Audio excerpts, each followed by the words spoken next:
Jake Paul and Mike Tyson now have been suspended from boxing after controversial fight in Texas. This profile on X posted it anonymously one day before the fight, explaining everything before deleting it today. A fake script has been going around that said Mike Tyson will get KO'd in round 5. Mike Tyson's career has officially been knocked out cold, thanks to a court ruling that not only bans him from boxing forever, but also fines him on top of it all. And while the headlines are all about how he broke down after hearing the decision, let's not rush to feel too sorry for him just yet. Many are upset over the Jake Paul and Mike Tyson fight, with some people claiming that it was rigged because many people bet a lot of money and they lost a lot of money.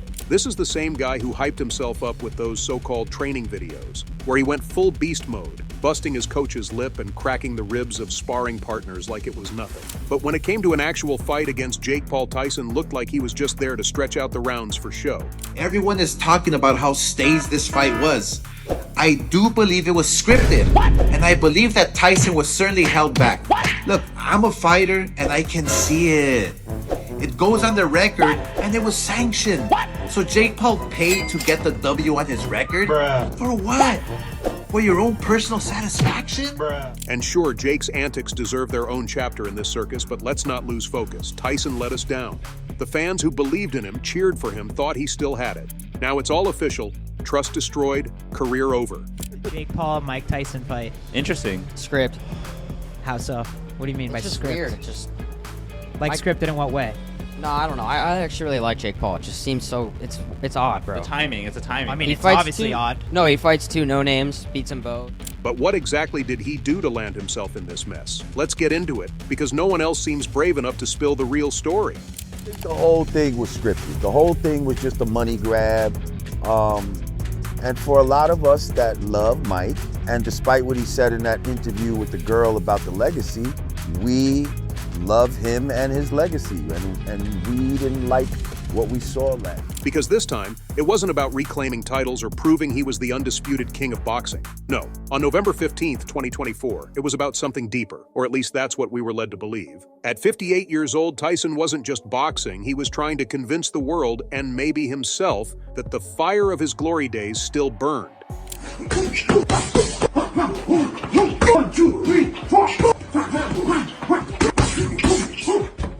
And the stage? A Netflix mega event billed as the fight of the decade. The opponent? Jake Paul. Yes, a guy who used to prank his neighbors for YouTube views and now somehow finds himself trading punches with boxing royalty. The buildup was insane. Tyson wasn't just training it for the fight, he was on a PR blitz that had fans salivating. Footage showed him unleashing absolute fury on punching bags, moving like a man half his age, all while grunting phrases like, "Age is just a number." But once he's in that ring, you have to fight like his life is dependent on it, because it will be. I truly believe that there's a lot of people who, see me as an arrogant ass, which I can be sometimes, but I'm just having fun and entertaining the world. And you know what? For a moment, we believed him. Analysts were glued to their screens. Twitter was a Tyson love fest, and even skeptics couldn't resist tuning in to see if the old lion could still roar. On paper, it had everything.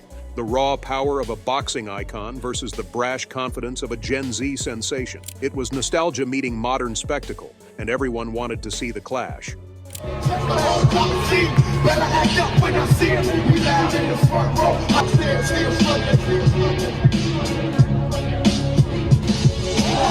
Ladies and gentlemen!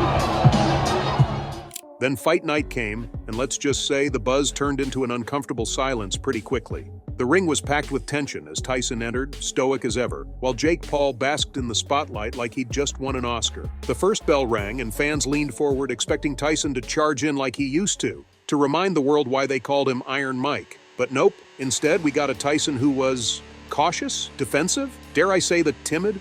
Something was wrong. So round 1 was supposed to go like this. The opening bell rings and Tyson, showing flashes of his old form, immediately stalks forward with his signature bob and weave style. Paul maintains distance, circling the ring cautiously. Tyson lands a few jabs, but Paul's youth shows in his superior ability.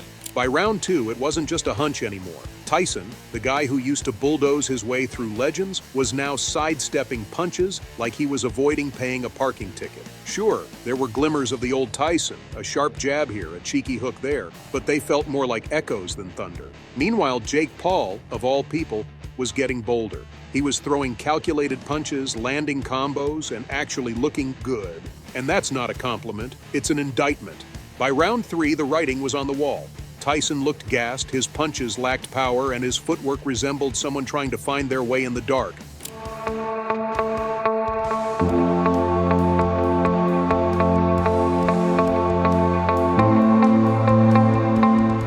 Jake, seeing the opportunity of a lifetime, went all in. Well, as all in as Jake Paul can go.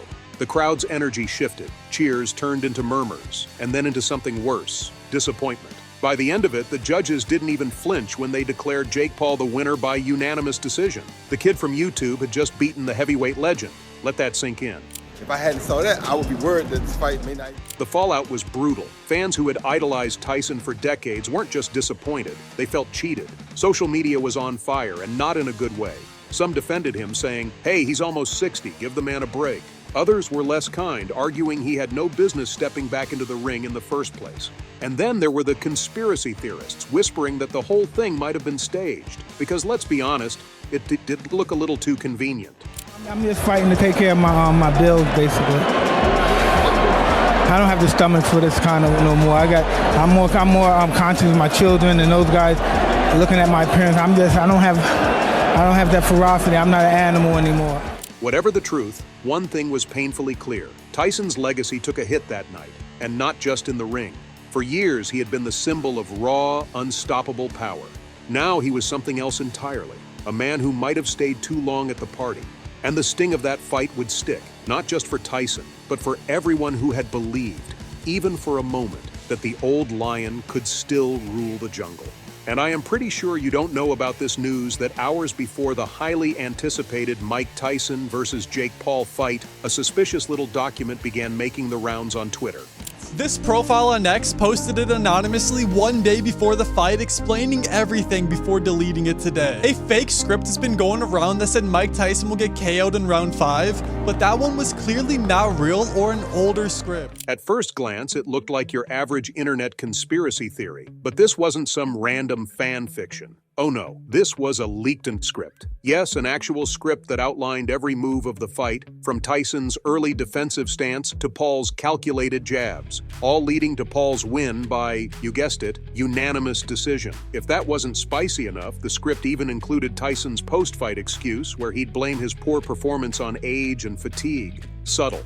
Round 2, Tyson comes alive, but his breathing grows heavier. Round 3, Paul gains confidence and lands a sharp right that stuns Tyson. That's exactly what happened. Fast forward to fight night, and wouldn't you know it? The fight unfolded like it was ripped straight from the script. Tyson started off cautiously, barely throwing punches and looking more like a chess player than a boxer.